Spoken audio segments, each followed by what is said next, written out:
Good morning. Welcome to another video. Well, there's a few of them now, isn't there? This video is called Matilda Country. We're at Bookaloo Railway Siding down at Port Augusta. This is the spot here where Jim sat down and had his bacon and eggs in the Caravanners camping ground here at Bookaloo. Yeah, this video we're going to take a little drive. We're going to go up to Alice Springs from here, and then we're going to go via the Plenty Highway to Winton and Longreach, and come back home through Broken Hill. Doesn't sound much. Never does sound much, does it? But it's a fairly long trip this time. I don't know what the trip's going to bring, but trips never work out exactly as they're planned, do they? But anyway, we'll see how we go. Welcome, Matilda Country. Let's go. Had a good run this morning. Got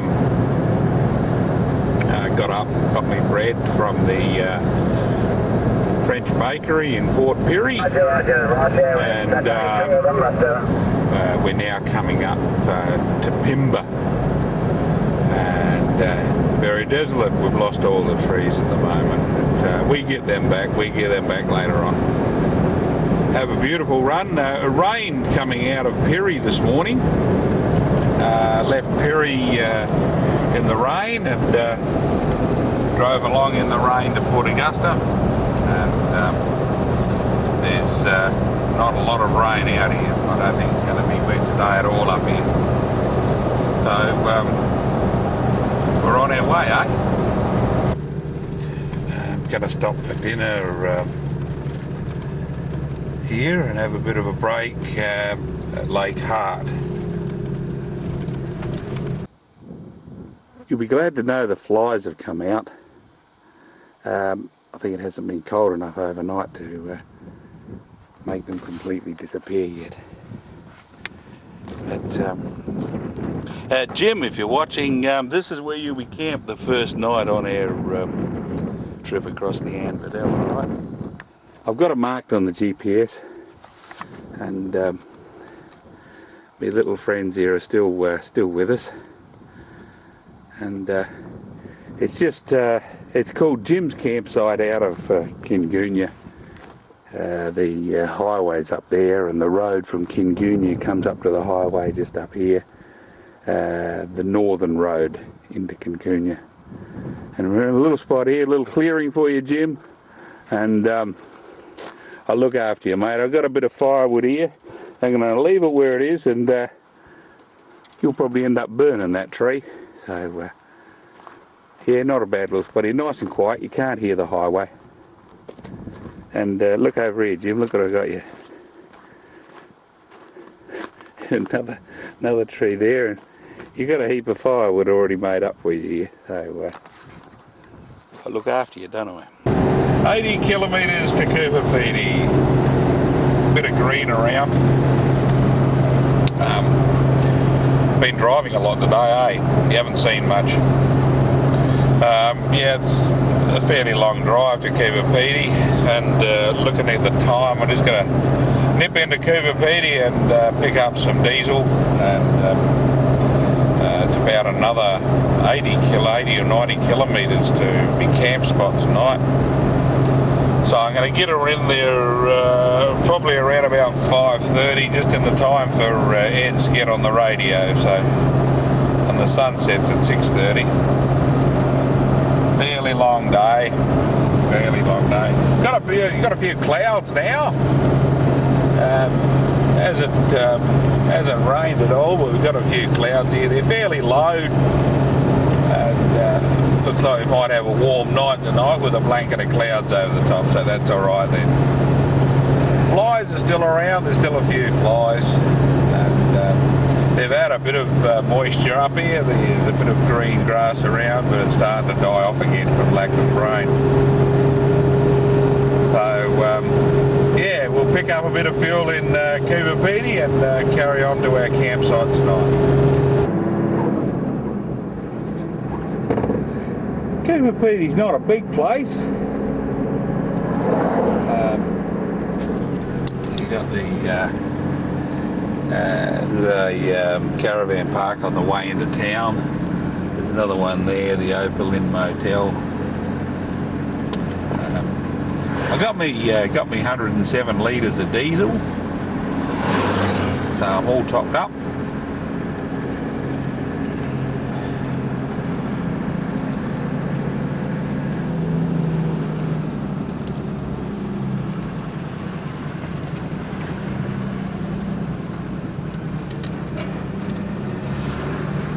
We should be ready to go.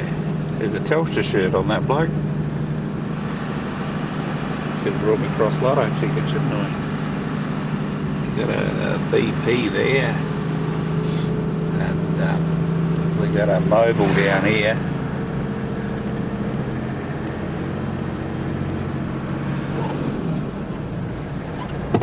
And got a funny looking car sitting over there, eh?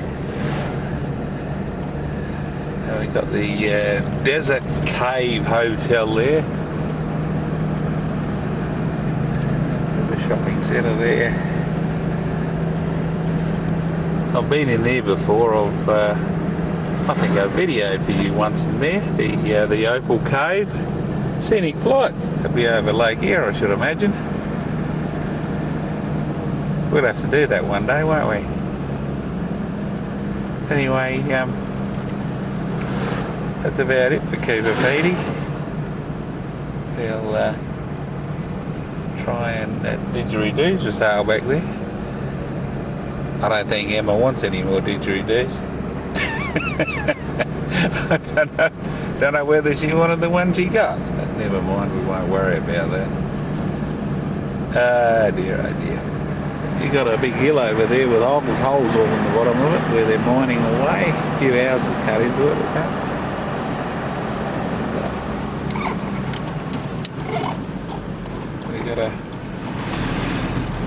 Another cabin park or a tourist park there where you can open up. Seems to be that Cooper Petey is just one big campsite. Heading back out to the highway now. The road to Winton goes up through there. I had to, when I went up that way, I had to ask the garage, how do you get out of town? Well, apparently you drive right up here where it says Winton, so it took me a while to find that. Then again, I get lost fairly easily in places like this. Look at that house up there sitting on top of the hill. He wouldn't have a bad view up there, would he?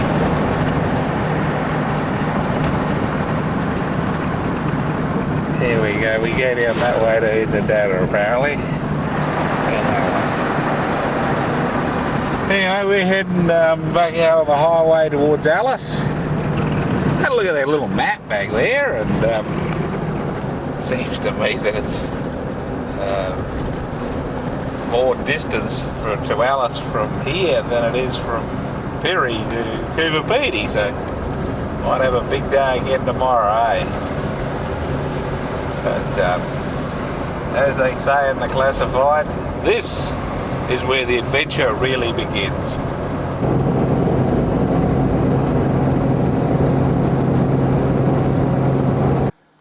Well, here we are on the Stewart Highway, and we stopped for the night, and Jim, you'll recognise that this is your fire here, where my old campsite on the Stewart Highway.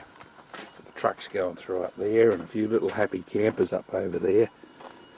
But as you know, we got tea going and we got a beautiful, look at this. Old Jack Galpin likes me stirring the pot, and he likes me to go, that'll be beautiful. Good on you, Jack. What do we got here? 3-minute pasta snack, cheese flavoured, 99% fat free, because we're going for the 99% fat free TP here. Surprise minted peas, a few of Barry's smoked oysters. Yep, Barry Clark gave me them to try and keep me awake while I'm driving. I don't know what they do, but I think what they're mainly been doing is giving me impure thoughts. So I don't know what the cause of that is. And we got a bit of the old Mackenzie's. curry powder. The old Mackenzie Sun, Moon and Stars. You can't buy it anymore. It's very hard to get. And we stir the pot here for Jack the Upland and we go, alright. Howdy lowdy like that, Jack. The peas, and we got little oysters in there and curry. And that's going to be beautiful, but I've got it turned up a little bit too high again, Jack. So we just turn it down a little bit. Yes, we had a beautiful run today. So I know it's a bit, didn't film all that much, but it's a lot of driving. You have a look on your map. One thing I must show you, over here. Come with me. We got the sun setting up there. I don't know whether I showed you this on the video last time. Plenty of firewood here, Jim. We got here, look at this. We're starting to get the old ants' nests here. And they're quite solid. Look at that. Of course, you can't tie anything down here without the white ants getting into the timber. But lots of firewood here, Jim. The railway line up there is the railway line that now goes to Alice Springs and then on to Darwin. It didn't do that last time I was here. Funny that. And we got the beautiful red soil here. I got me Telstra boots on here because they're the only boots tough enough for the Intrepid Explorer. But we're going to have tea here and sleep here and listen to the trucks go through and listen to the trains go through behind me.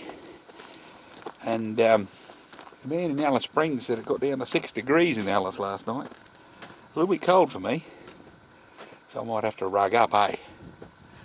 But we'll have a talk on the radio tonight. I'm just waiting for him on the radio now, and there's a bit of noise there. But we'll try him on the whip tonight, or the front whip here. See the whip here? It's a little tap whip.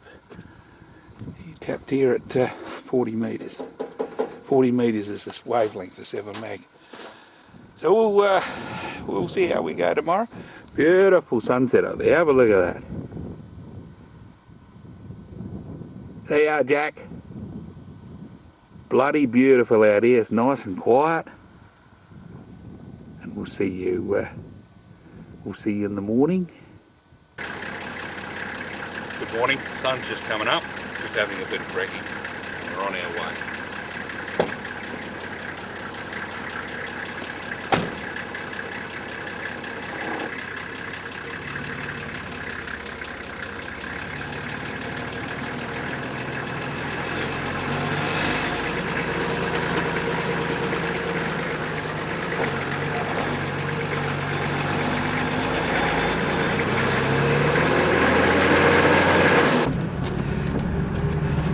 Yeah, it's quite cool this morning. Had 2 trains go through last night, which is good. We always like the trains going through, don't we? Sun's fairly bright this morning for some reason. Probably because I'm driving straight into it. But beautiful night's sleep last night in the Red Desert at last. And this is where the story really begins, okay?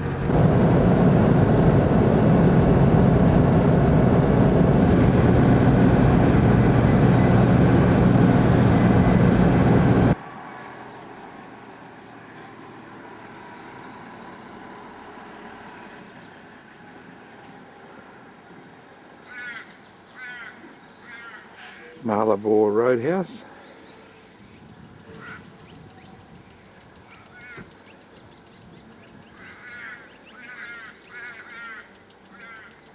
And we've still got our little friends up on the front of the car there.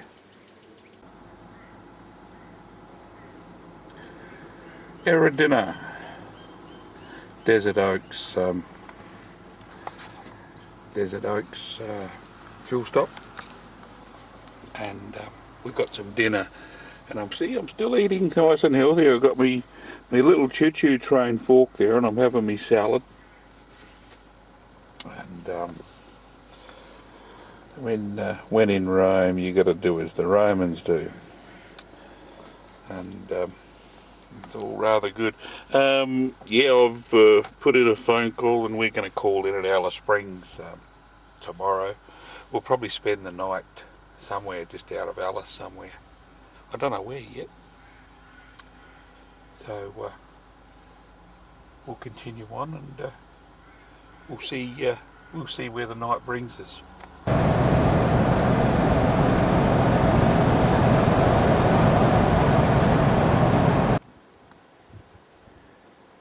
This is where we actually crossed the Fink River, reputed to be the oldest known riverbed in the world.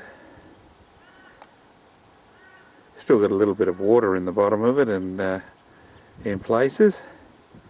They've been doing a little bit of playing in their big sand pit here with the bulldozer and that, putting a bit more stuff under the bridge. Obviously it washed away a bit under there. The old Fink River comes down every now and again with a quite substantial amount of water, but like a lot of the inland rivers of Australia, it just peters out into the Simpson Desert. Nice bridge, eh? We're on from the Fink River now. We're just past Stewart's Well, and we've only got about 80 kilometres to go to Alice, and we're starting to get little hills, and the road's starting to wind a bit through these hills at the moment, but it's a lot greener than what it has been on the way up here before. A lot more trees around. The desert oaks, which are those trees there, have started to become a lot more prevalent, and it's all rather lovely up here. Not that many flies. There's only a couple of flies left. The cold nights are keeping them well away. So the Northern Territory does keep its reputation as the fly-free state.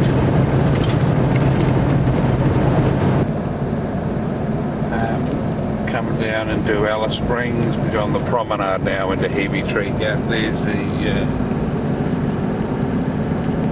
saying there's a National Transport Museum in there.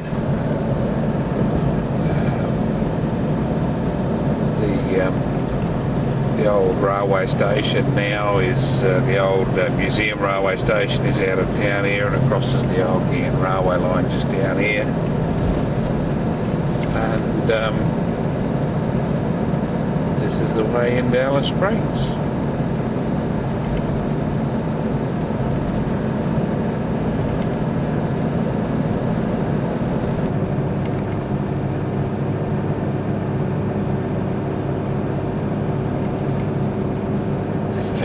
To Tree Gap.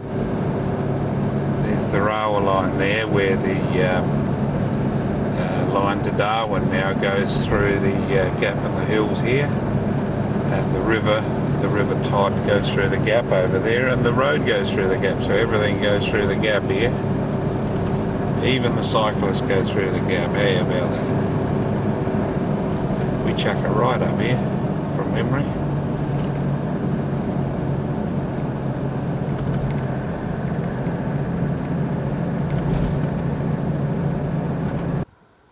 I'm standing on the track used for the Fink Desert Race.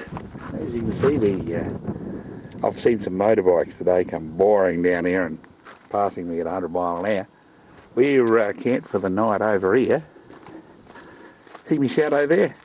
Hello, Shadow! We camped over here in the bushes. The proper road to Fink's down there. And this road there, we camped here with a little side track here that a lot of people camp at. And we got tea going. It's a good little spot here. I've checked in with Alice Springs, and Alice Springs says to pass on his regards to all you people out there.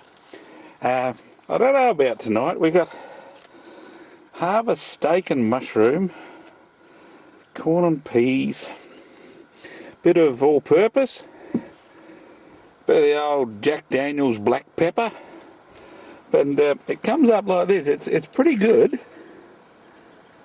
I'm telling you that more out of anticipation than taste. It's pretty good, except I noticed when I was opening up the tin of the harvest steak and mushroom But actually, if you have a look down there, you'll see what's written on the lid. Mush. So I don't know. Anyway, it looks a little like mush too, don't it? Oh, the Alice Springs radio base said it's a myth that there's no flies in the Northern Territory, and we can tell by that one landing on my nose. We got here a map. You like maps, don't you, Jack? Oh, Jack Galpin in Port Pirie, he likes to look at his maps, don't you, Jack? You like looking at mountains, you like looking at the sea, and you like looking at maps. Well, we got a map here, and we got a map here with a finger on it of my hand. We're camped at the moment down here. See, we camped down here on the dirt. That's where we camped, right there where X marks the spot, which is down here. And I put that in the shade, didn't I? Actually, okay, now my X doesn't line up. Anyway, there's the bulk of Alice. I'll put it in here, eh? Does that look alright there? That doesn't look too bad. There's Alice Springs here. The main central business district of Alice Springs here is where it says Sea Town Centre. There. And we're going on a little drive tomorrow. We're going out Larapina Drive. And we're going to go out here and have a look at the Desert Park. Number 2 on our little map here. Last time I was in Alice Springs, I had a look at the telegraph station. And this time we're going out the Desert Park. And if we have time, only if we have time, mind you, I'm going to go out and have a look at Simpson Gap. I think you have to pay to get in there, so I don't like that too much. Anyway, on the way out, we got to visit a little, a friend of mine. You've heard of the old 50612, often listened to us way down in Adelaide. Well, his son lives up here in Patterson Crescent. So we're going to pay him a little surprise visit, and he's going to say hello. So, well, I hope he's going to say hello. I hope he doesn't just say sod off. That won't be very nice, will it? So we'll hope he says hello, and I'll tell him to say hello to the viewers, shall I? Yeah. Anyway, we're going to we've logged on to Adelaide, and Larder's doing well. I finally got the tide down on this. It's starting to go down a little bit, which is good. It makes a little bit raw room for things, but it said mush. See that? It said mush. Mush on the bottom of the tin there. Mush, ST4. God. Anyway, to pep it up a bit, I stuck some Polish sausage in it. I know the Polish sausages, I'm not supposed to have anything with fat or sugar, but Polish, it's 26% fat, which is, well, it says 55% fat reduced, so actually I think it's 19% fat. But I only put a little bit in there, just for taste. We have to have our little vices. Oh, by the way, Alice Springs Base said it was bloody cold here last night, so we're going to see how he goes. And if it is bloody cold here, I might have to have a bit of a nifter. Oh, by the way, look what I found here at Desert Oaks Hotel. Little vegetable surprise. So we're going to have that. That's no sugar and no fat in that. Well, it's got the good sugar and a bit of fat, but we won't get up by that. I've also got some more milk in there. See, more Tick of the Heart Foundation milk there. So we're pumping along quite well. The flies are here, but they're not here in great numbers. Their numbers have been sadly diminished by the cold nights. So hope we have another cold night tonight.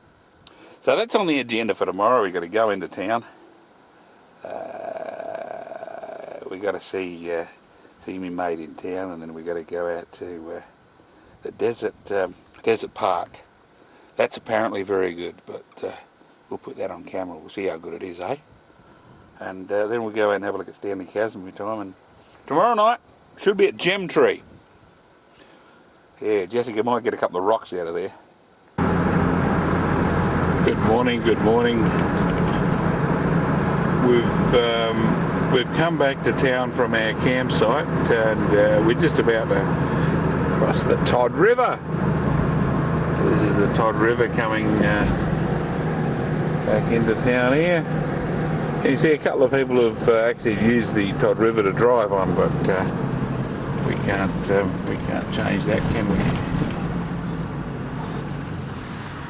We have to wait for cars to go through here.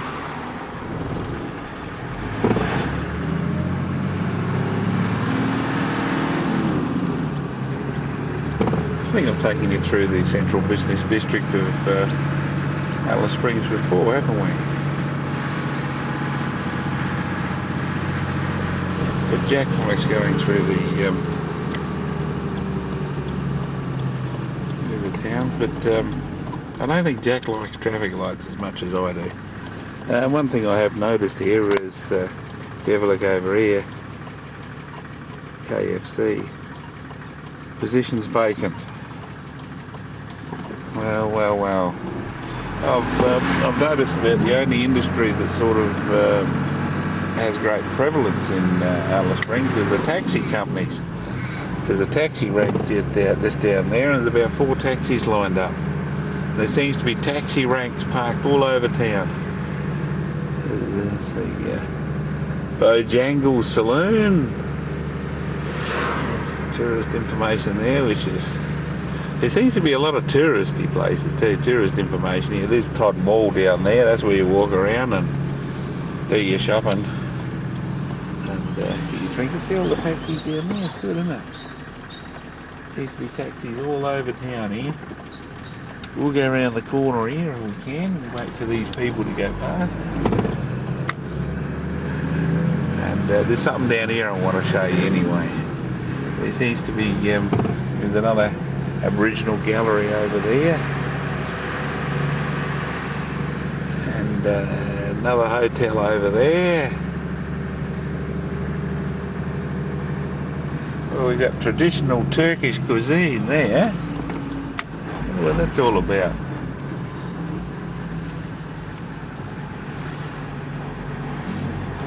We've got a Woolworths shopping centre over there, and there, my friend, is the Subway. The Subway in Hartley Street in Alice Springs. Haven't had one there yet on this trip, but we'll probably have one later on, eh? Might have one for dinner. How does that sound? Very flash-looking payphones over there, if you can see them in the sun. Very early morning, about 8 o'clock this morning. And we're gonna take a trip up to Anzac Hill in a minute, and we'll show you the view from up there, eh? Fairly windy here this morning. We're up on Anzac Hill here. There's a couple of dirty big flags up here.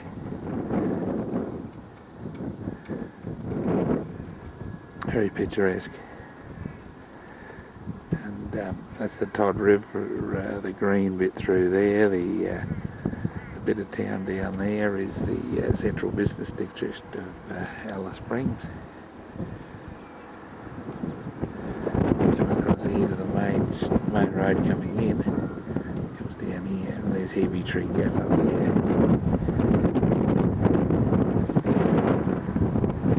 Quite windy up here, eh? Early morning. I saw a couple of balloons this morning take off. Obviously for early morning balloon flights over the ranges there. And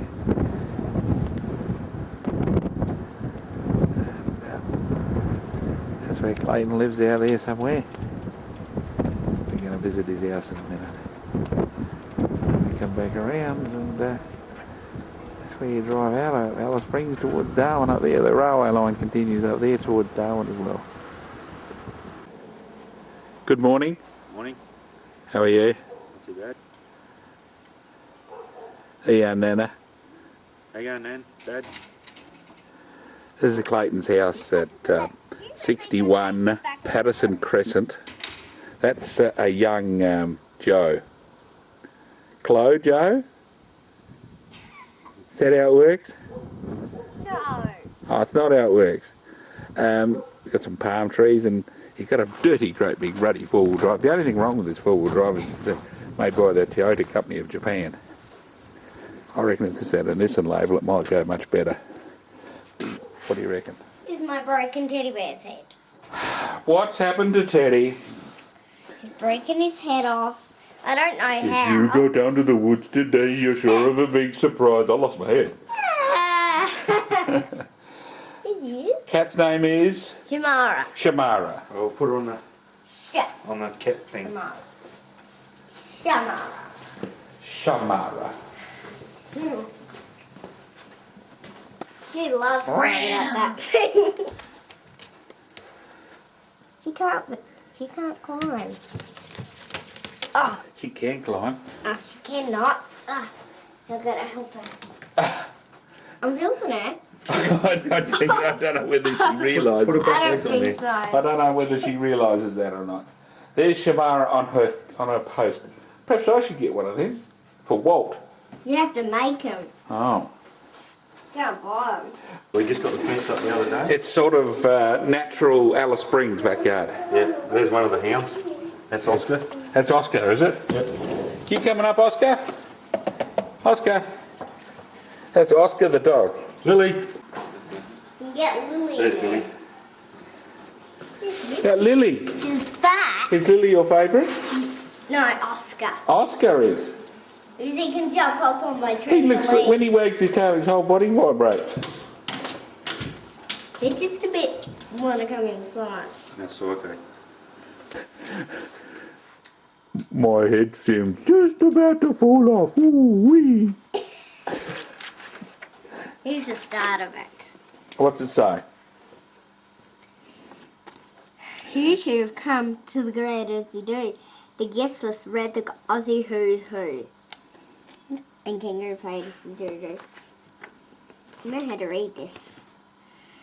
You've read it before. I have. What's that page? Yeah, really good. The party continued the whole night through. Bat hit ball till the night birds curfew. And the kangaroo played the didgeridoo. Well, how do you do? There's the kangaroo playing the didgeridoo there. The end. There. Yeah, the end is really funny. We danced and we pranced and we skipped to my loo. And sang, we laughed with old friends and new. And kangaroo played his didgeridoo. And once in a lifetime, great Aussie do. Well, there you go. See ya. See you later. See you, Dad. See you, Carol. What do See you you, say? Nana. See you, Grandpa. There you go, Grandpa. See you, Nana. And I promise not to tear the head off any more teddy bears.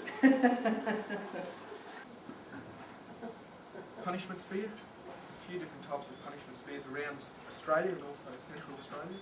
You know, in some places down south, in Victoria, New South Wales, you find ones with barbs just sticking straight out. So once it was going through one leg, it had to come all the way through. One's out here, through the thigh. A little bit more humane, yeah. So, but around the thigh and also through the calf. We're talking payback. Punishment. That one's, yeah, that's too heavy to throw. That's the one they just, that's Straight through, yeah. or sorry, punishment payback spears. So the men will have their shots. These are more the especially norm. Yeah, these ones. Yeah. This one, they say it's a punishment spear, but it is fairly thin on top there. But a lot of the ones fairly thick, so going straight through. You know, it all depends on what you've done. And, you know, some of the laws and traditions are fairly strict. It's to do with men's business. If you marry the wrong woman, you know, like a skin name, stuff like that, you can find yourself in experience. It's Is the it all only, over once it happened? It's all over. You've had your punishment. You know, they'll look that's after the you. only punishment they have, because they didn't have any jails or anything. I mean, that's their punishment, and they could understand pain. Of course, they're not allowed to sing out, you've got to be strong. Yeah. But you have the pain, and they can see pain, and they had treatment for headaches and various things. But, yeah. Then Sorry Mark, remember that time with you and Demur, they heard somebody in town had died, and the bloke had got a butcher knife and he opened up his leg here. Yeah. That was common. Then they found out the bloke didn't die, so with the proper Sorry Mark. No, that's normal. Yeah, no, yeah. Then they have for that See the men traditionally, you know, those across here, they'd across the chest. cut then they'd welts, and then here. And gins are the same, but not so such an extent. But anyway, you're talking, not me. Yeah, no, that's alright, that's good. No, yeah, you see a lot of men, with, you know, the sorry scars across their arms and Yeah. chest and stuff. Not And also anymore. their legs. Yeah, them older blokes now. All the older fellas, yeah, they're still alive. Yeah, so the punishment spear, but it's a very good deterrent too. And unfortunately I don't have... If you could bring that back in today with some of them we got running around. I mean, the white still. I reckon. So usually on the end of a, you know, a traditional hunting... Well, somebody's been throwing that. It has, yeah. We throw it out here. We get the Yeah, visitors. it looks to like throw. it. This one's just, it's here just for throwing, but you know, with Yeah, traditional that hunting sharpens spears, you cut the they are made from spear mould, so it's a really light and flexible timber. As you're heading through the courtyard, have a look up near the exhibition centre wall. You'll see the spear vine there, thrown in a small cup, but also near the cafe too. But with that spear vine, this one's just made out of mulga, so one of the young saplings. And they're pretty much made out of mulga because we get a lot of visitors throwing, and you know they do chip away. They don't break as easy as some of the traditional hunting spears, which they do use, which is made out of spear vine, and also the tips are made from mulga. So they'll get the spear vine. If you just imagine this is a spear vine, carve out one of the spear tips, connect it there with a bit of spinifex resin and also kangaroo sinew. Wrap it around. They also make the barbs on the end of the spear tip itself, so coming straight back. So with a bit of sinew and stuff, so once it goes into that kangaroo, and not every shot's going to kill it outright. Here that he's going to bounce off with your spear. With that barb, and also there's a toxin inside the mulga. So it's a natural toxin, so it kicks into the kangaroo, slows him down. The meat's still edible, so it doesn't really affect the meat. With that spear tip, the reason why they put it connected out of mulga and also to the spear vine, because the blood does seep down, softens the sinew and also the resin, and the whole spear will fall away.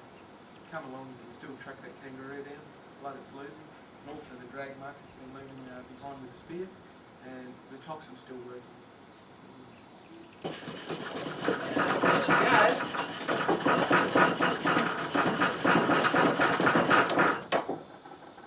So if you kept going, bit of grass there, hopefully not, but yeah, that's all I've really got over the last 3 years I've been here.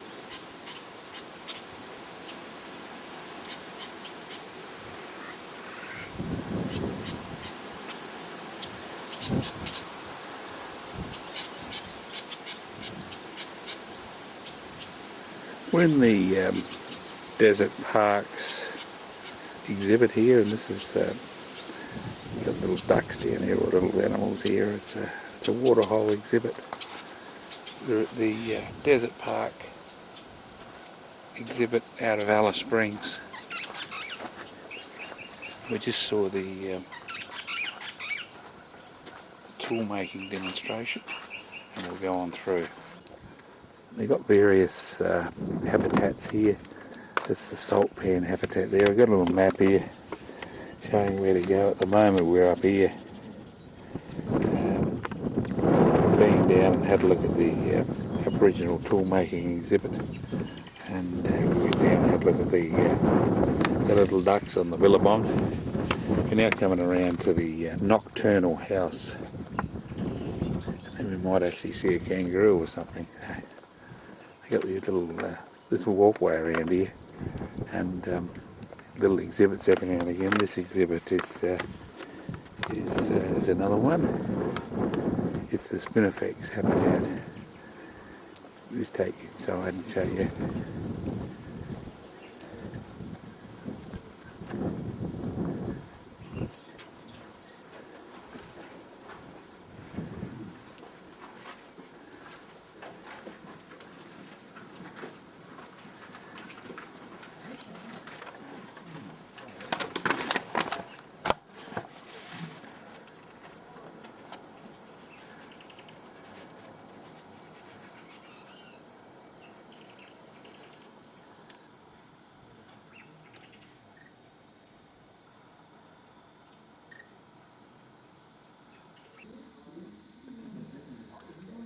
We're in the nocturnal house, and we're looking at a bilby. It's very dark in here.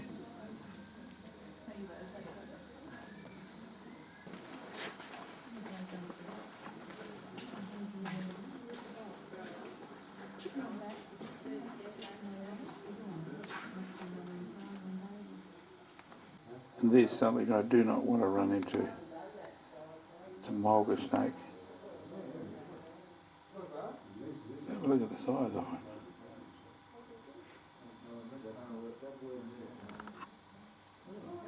He's fairly big.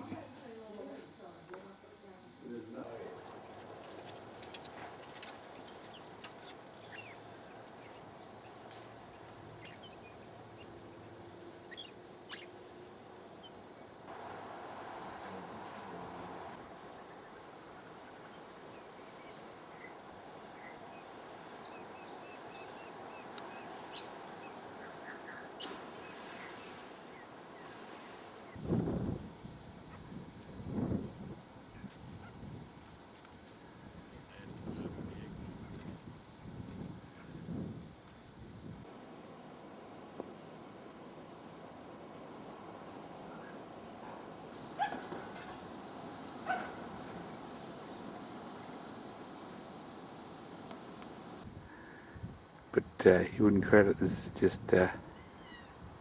about 5 kilometres from the central business district of Alice Springs. Clayton is just around the corner, you saw him. Have a look at that. Isn't that bloody beautiful, Jack? Go on, say it, Jack. It's bloody beautiful, that. My name's Anthony, and together with Nicole this afternoon, we're going to take you on a journey through the deserts here of Central Australia. We're going to share with you a few secrets these deserts hold. We're also going to give you a few skills, so that if you are travelling around, you'll be able to put these skills into practice, and then you'll get a better appreciation of these desert regions. On this journey though, provided we keep our eyes and our ears open, we should see birds this afternoon. They'll all be flying free, so we do ask one thing of you, that is just simply that you do remain seated throughout the presentation. Some of these birds may choose to fly over your head, under the roof and quite close, so for your safety and the bird safety, we do ask that you remain seated throughout the entire presentation. Now as you walk through the park today, you'll find yourself walking through 3 different habitats. Now they're just 3 of many habitats you can discover while you're travelling around. One habitat you walk through today at the park is the desert rivers. And this habitat is a great place to explore, simply because you get a lot of tall trees there like river red gums, which a lot of different animals use for shade, shelter, roosting sites, for food, etc. And you often get long-term or permanent water supplies there, so they attract a lot of plant and animal life to them. All you need to do in that area is find yourself a nice shady tree, sit under it, look out across the landscape, and you discover for yourself that very diverse array of plant and animal life. A lot of birds going to do is it will represent a small bird in flight, and we'll give you an example of how this hobby does hunt its prey throughout Desert River's habitat. And if you want to get a photo, good luck. As you can see, this is a fairly fast-flying bird. Now it's in the falcon family. Now what that generally means is that it's designed for speed, and it's a hunter of other animals, particularly birds. And one way it hunts is what we're seeing here. Watch how it rises up, then it turns and comes in low through the vegetation. Now this is the way they typically hunt. What they're doing here is trying to flush up any birds out of the vegetation by rising up, then coming in low down through all those trees. And what they're hoping to do is that if those birds flush up from the trees, what they'll try and do is pick them off in flight by throwing their feet forward and wrapping their toes around the body of the bird. Here's a chance for a photo. There we go. Surely you got a good photo.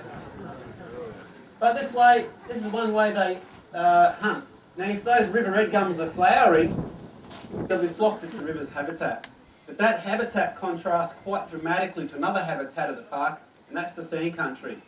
Now in the sand country you won't find lots of tall trees. Vegetation can be sparse in places, and you won't find big open lying surface water. People tend to look at that habitat and think, not much is going to survive there, it's too harsh, I won't stop, I'll go straight past. That's a shame, because there is a lot to discover there. A lot of the animal life there is small, but there is a lot there. Now one type of vegetation you'll see in the sand country is spinifex grass. Not sure what spinifex is, that's this bright green spiky looking vegetation here with those really old seed heads. That is just one type of spinifex, but it's the basis of the food chain in the sand country. Now termites are the main feeders of spinifex. Termites will then become a food source for larger invertebrates like your spiders and your centipedes. Those spiders and centipedes become a food source for small reptiles. Small reptiles then become a food for larger reptiles.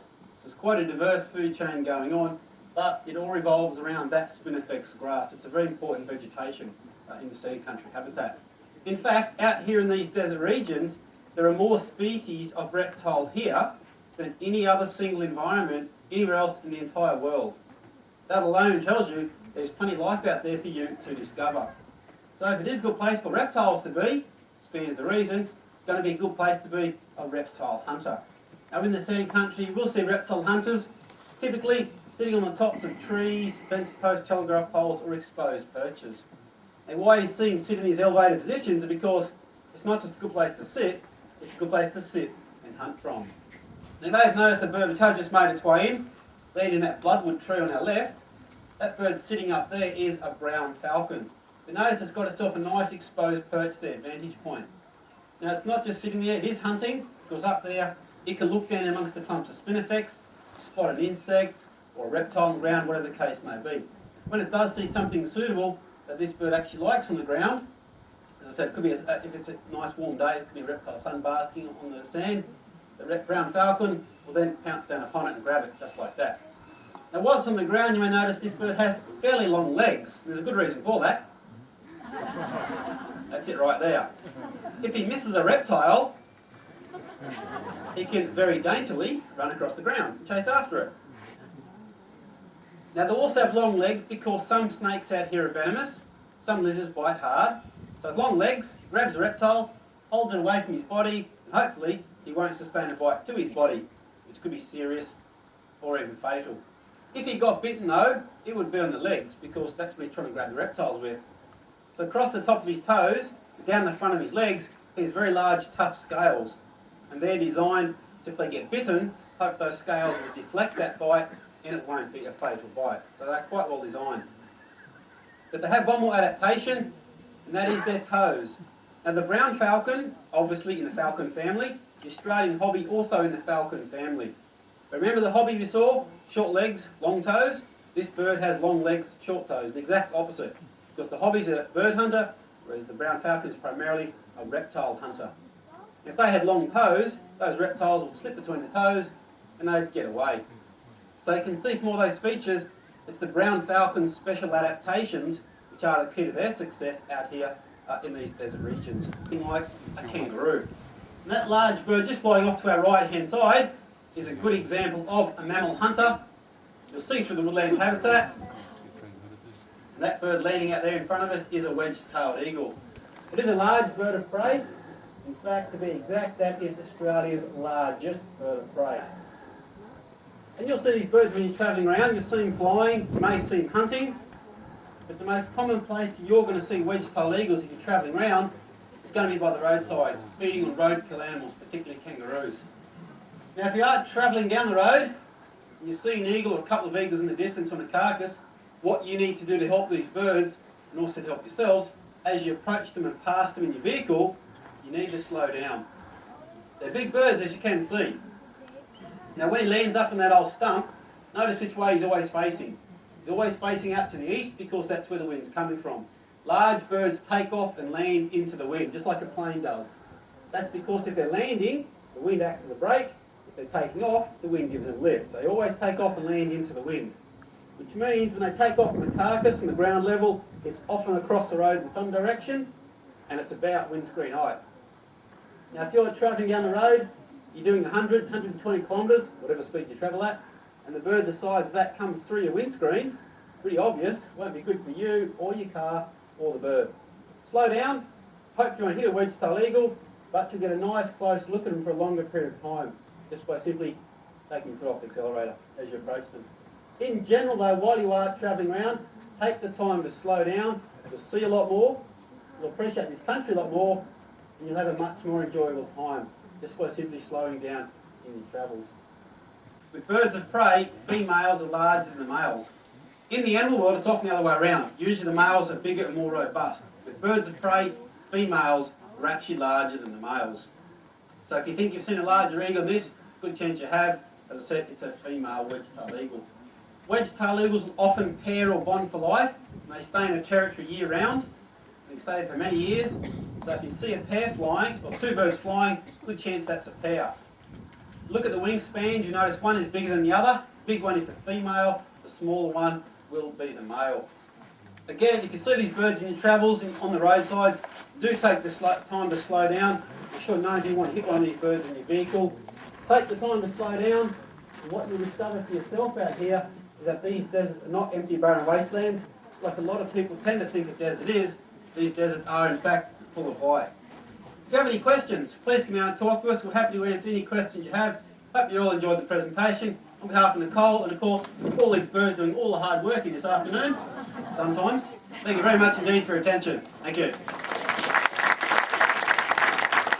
It's out of Alice, about 10 k's out. It's a place called Simpson's Gap, and we're walking our way into Simpson's Gap at the moment to give you a bit of a look-see at what the go is down here. Not bad, is it, Jack? Old Jack Galpin likes gorges. It's fairly high up too, Jack. See that?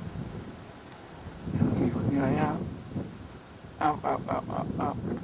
And just for Jack, I've got a corkwood tree up there. See that, Jack? That's a corkwood tree. That's Jack's tree up there.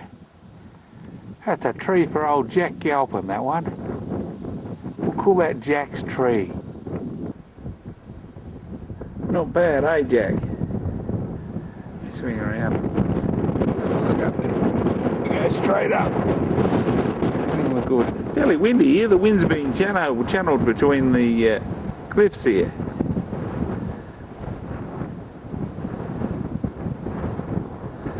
Simpson Gap, Northern Territory. Well, what do you think of Simpson's Gap? Wasn't bad, was it? Anyway, we're on our way to our campsite now. We've left Alice. I'm on the way to Gemtree. I found a phone box in Alice. I'm booked in tomorrow at 8:30 at Gemtree to find some nuggets to pay for the trip. We'll do that tomorrow. Yes, I was in the desert park in Alice, and I just walked around and I was waiting for the Birds of Prey show to begin, you know, the one where the birds are flying around. And I was sitting there on the bench, and one of these volunteer ladies come up to me and said, how are you? And I said, oh, I'm okay. And they said, you know you're supposed, she said, you know you're supposed to be having dinner now. And I said, I've had dinner. She said, oh, and are you right, are you? And I said, yes. She said, I'm just waiting to get into the cinema. She said, that doesn't start till 3 o'clock. She said, I said, I'm waiting for the 2:15. And she said, oh, no, she said, the 3 o'clock. We're booked in at the 3 o'clock. And I said, I don't think I am. Anyway, she said, I'll have to go and check. So she wandered off and I wandered off. She's probably still confused. She thought I was with one of the groups. There's a few in the bird and a few groups going through, a couple of Koreans going through. I couldn't understand. A couple of Japanese and a couple of blonde-haired Germans going through, and I couldn't understand what they were talking about. Anyway, she thought I was with one of those tours. So there you go. And there's a little bus that goes around. It's a couple of kilometre walk to go around, and if you can't make it, they got little scooters for you to ride on. And two of them were side by side boring down the road, and I said, "What, are you in a race?" And they said, "Yeah." And they said, "Well, what's the money?" She said, "Well, they're both the same colour." And I said, "Oh, I bet the red one wins." And they thought that was shit on. They were both red. Good morning. Must apologise to you last night. I didn't feel myself having tea. I was in a bit of a rush. I'm camped here. Sandover highways up there. There are plenty of highways just over there. I'm in a sort of a highways clearing here. But have a look at that glorious sunrise over there. Absolutely magnificent. Have a look at that, Jack. That's not bad, is it, mate? It's not bloody bad.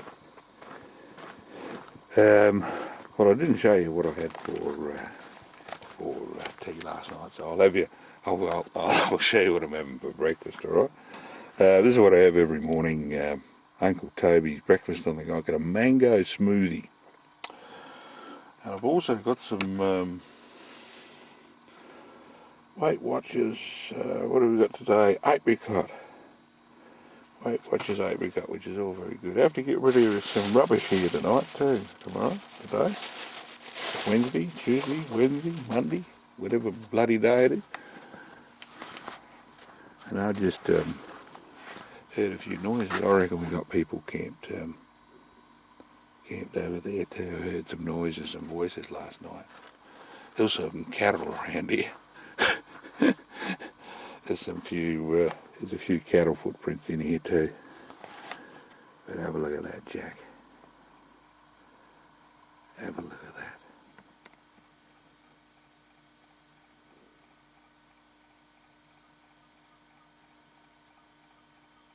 That's what it's all about, mate. We're here at a place called Gemtree, and we're going to go looking for our retirement here. And there's a little man up there. He's a bit frustrated with all these people trying to photograph him, so he's hiding in the door. But Gemtree, a little caravan park on the Plenty Highway. This is what we're looking for.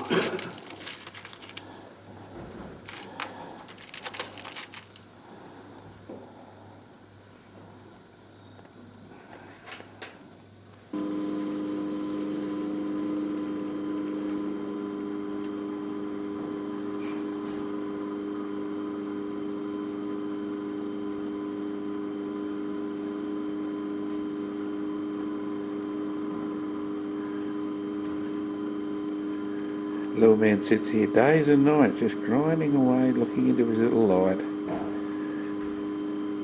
making things of beauty to delight. You like that?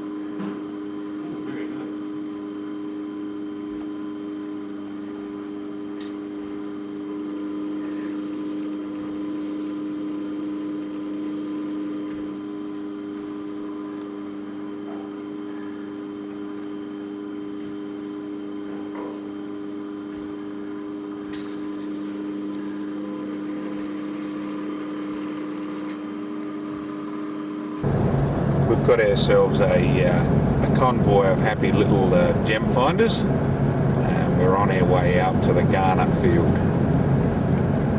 So rather than me give you each a patch to dig in, I suggest that I'll do most of the digging. You just come and get the dirt, get it from anywhere along that face that you want. Try all different spots. Once you find a spot where there's a bit of stone coming out, go back to it.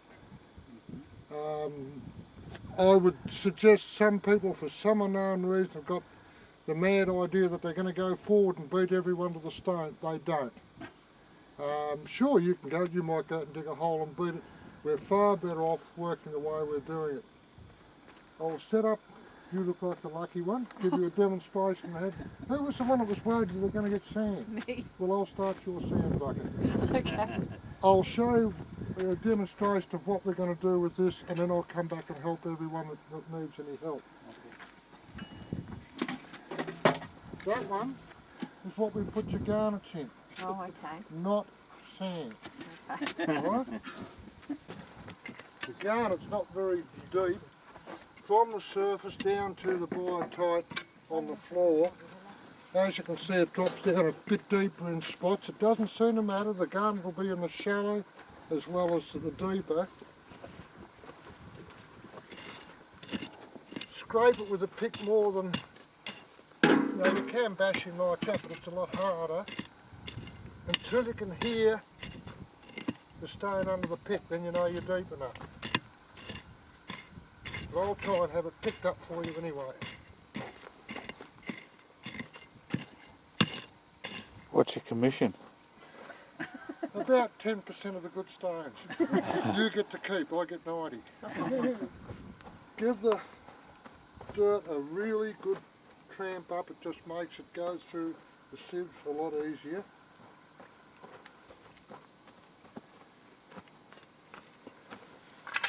Bucket right over close. Don't bother shoveling two sides of the jar sieve. Always make sure you slide right along the bottom. Garnet being heavier works its way down as we work the soil. So it's above that rocky layer. Just skid across the top of the rocks.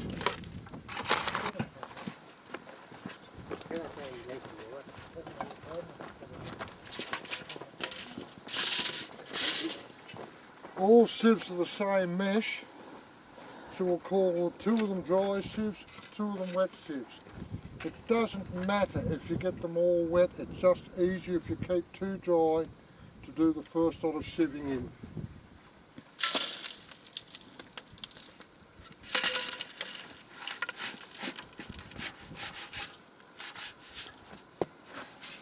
Try and watch your neighbour a little bit with the dust. Nice lot of sand there. Don't throw any dirt out. Work it through your sieve.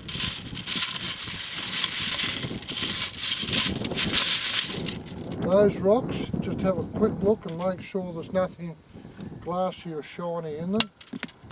Occasionally you'll get a bit of garnet in, but we haven't got time to go through them all. We've still got some big lumps of dirt here. If I dash them on the sieve, I'm going to wreck the sieve. Get a rock, no weight on it, gently go around like that, will break the dirt up.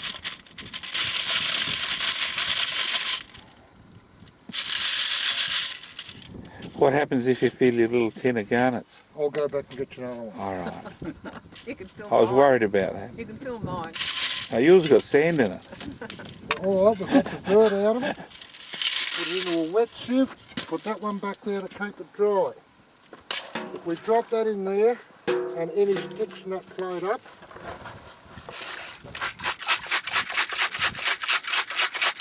that's all the wash it needs. You'll notice I've held it tilted away from you a little bit. Just go like that. Then let the water drain back in there, otherwise you'll run out of water and you'll get a wet belly.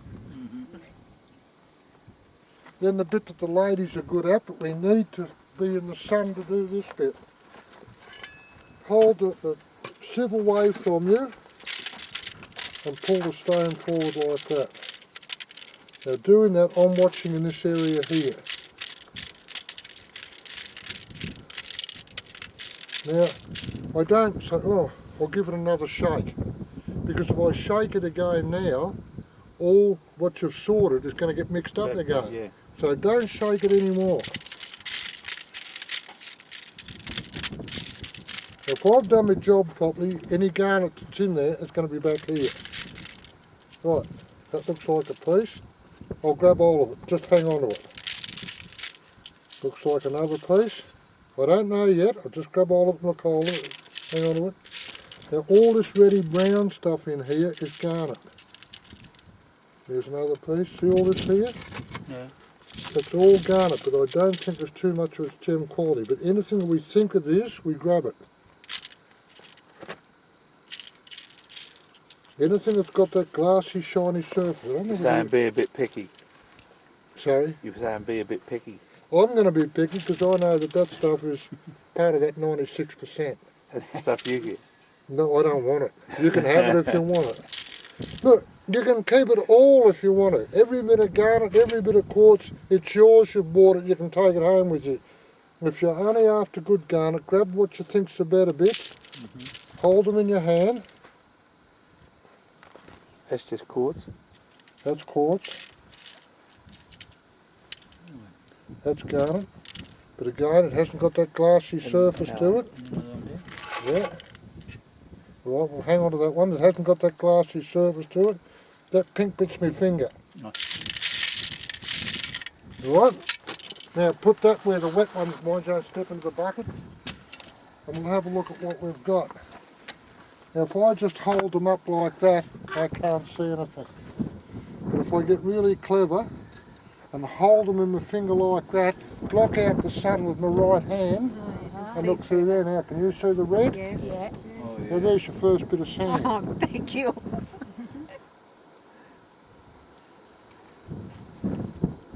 There's your second bit of sand.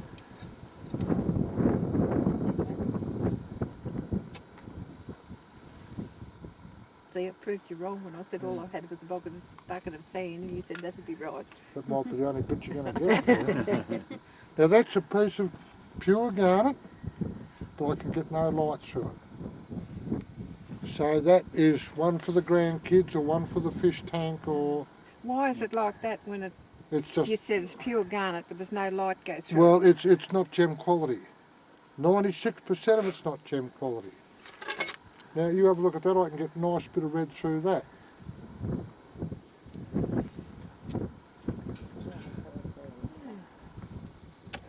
Well, out of that tray you've got 3, you know.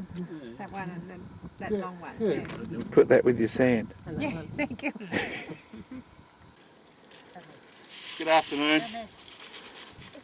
We're making a lot of dust here. We're getting very dirty.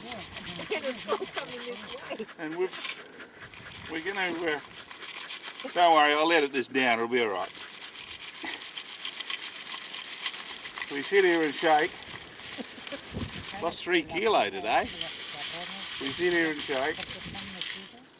We get our little rock. And we, just like the man showed us, we grind him around. And now I'm going to do this on camera, so there's no trickery here. And we end up with a bunch of rock. Like that.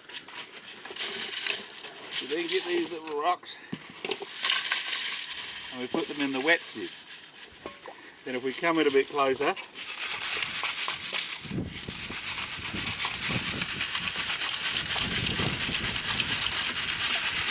and if we get the camera to come right in, we look through here and we find much to our disgust.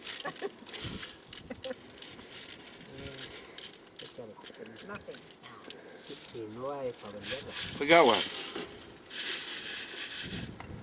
Here he is. That's what we're looking for. Doesn't seem worth it, does it? Make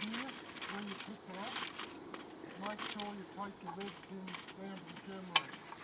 2 reasons: one, I want to see your stone, sort it all out for you, that's part of the deal. 2, your pin's got a number on it, so we know who you are. Don't tip it up, you'll lose it. We know that you're back place and found then when that pin gets back. The only thing I ask is please don't sit up the front of the hole. So while you're sitting back here where you're doing it. The only other thing is how come your hands in your garnet? Yeah. You alright?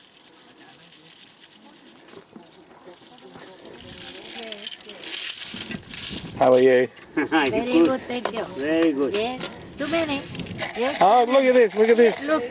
Quicky, I'll go right in. Yeah, The very camera will good, be alright. Oh, yeah. Look Good, at eh? Oh, squisito? Benny. Oh, look, there's a lot in there. Oh, yeah. That's one more. Not in there, but... Well, we didn't make our fortune, but I got a couple of gem quality garnets, and I'm having one cut into a pendant, so that's back there. They're going to post that out to me when they're done. I've had a shower with soap and hot water, and I feel much cleaner. much cleaner. So we'll see how we go. It's around about 2:45. I reckon we'll camp along the road here. We've still got bitumen at the moment, single lane bitumen. I call this Queensland bitumen because a lot of the outback roads in Queensland are only single lane as well. And we'll go along here and we hit the dirt in a minute, and we'll find somewhere along there to camp for the night. So that's another day gone, but had a shower today, so that's much better. That sort of resets all the bodily clocks, doesn't it? Resets the bodily clocks. So we'll see how we go. We've turned around. We're on our way back to Hart Range Police Station because we've got a car in tow at the moment. Lady ran out of petrol on the highway, so we're doing a tow back to Hart Range Police, and we'll probably end up spending the night at the police station there, probably in the lockup. Driving along the sunset, just trying to make Jervis campsite tonight. Good evening, good evening. Stopped for the night at Jervis roadside stop, and we've got some real good stuff here tonight. We've got some boiling away here, which is actually it tastes better than it looks.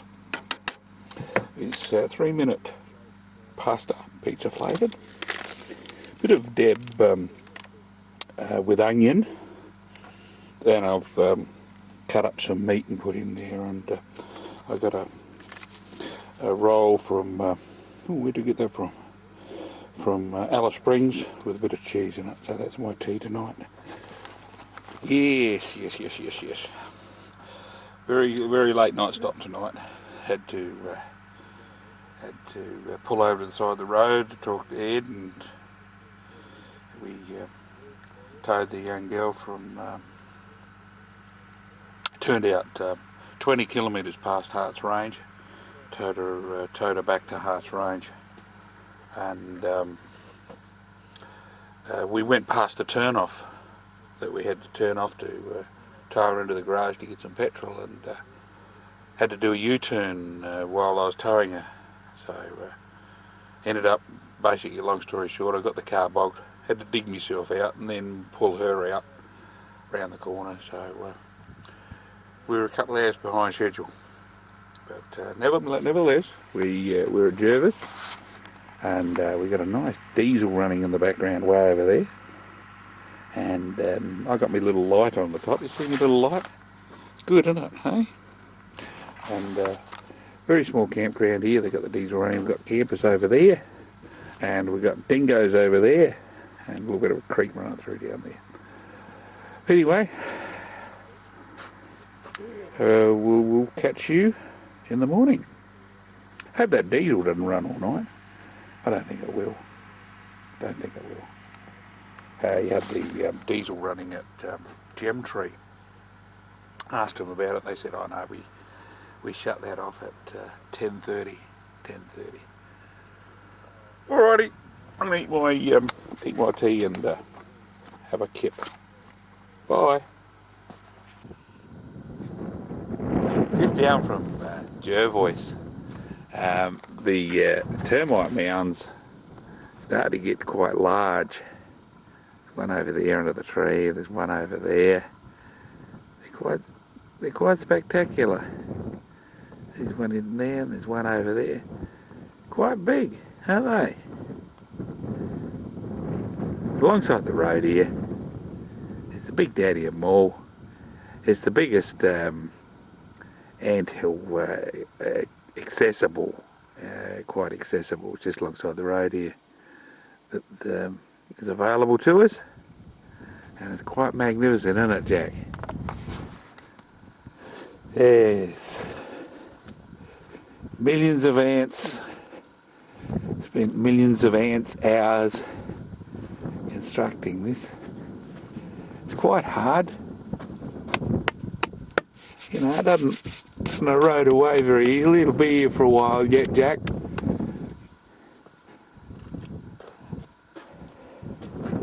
You see the down here, you can see some of the spinifex that was originally used in the construction of it.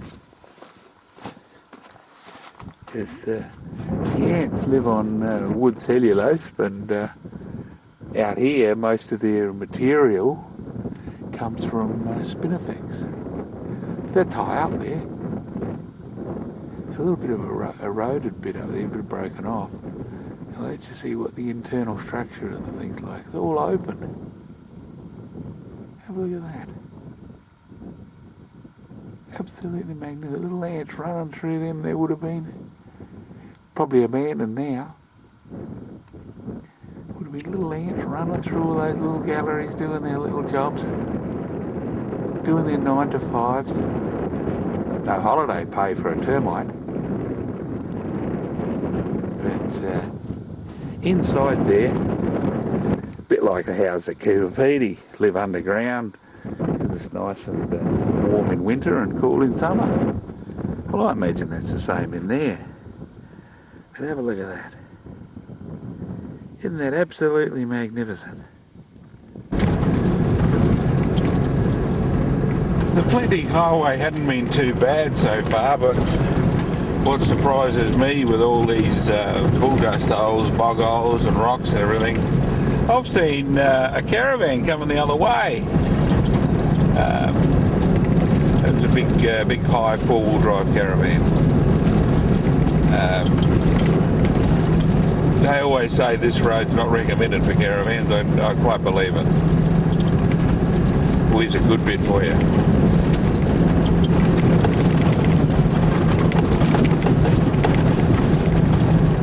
Not doing too bad.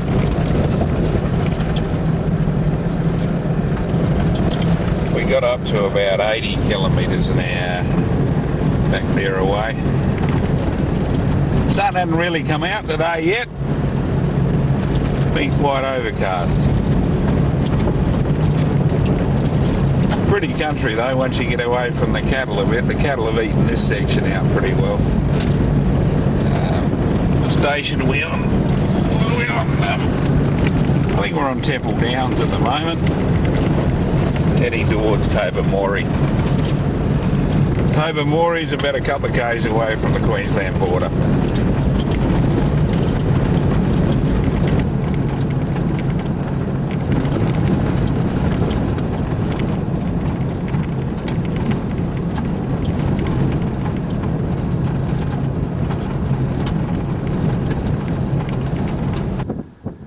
That's where we've come from. We've come from the Stewart Highway near Alice Springs, 500 kilometres, Northern Territory.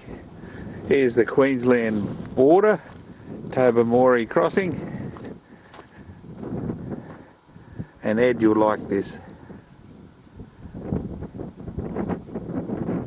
Welcome to Boulia Shire, capital of the Channel Country and land of the Min Min lights. Well, I don't know whether I'm too interested in Min Min lights. Ed's always a great believer in Min Min lights and Darchie Man and things like that. Aren't you, Ed? Yes. We're gonna have our last supper in Northern Territory. I'll have a bit of a sandwich and something to eat. Looks like something going on down there. Looks like some cattle or something running along the boundary trying to get into Queensland.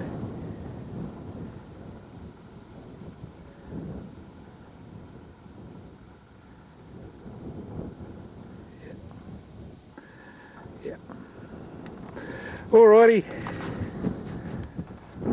The next time I appear on this video, I'll be in Queensland. Bye.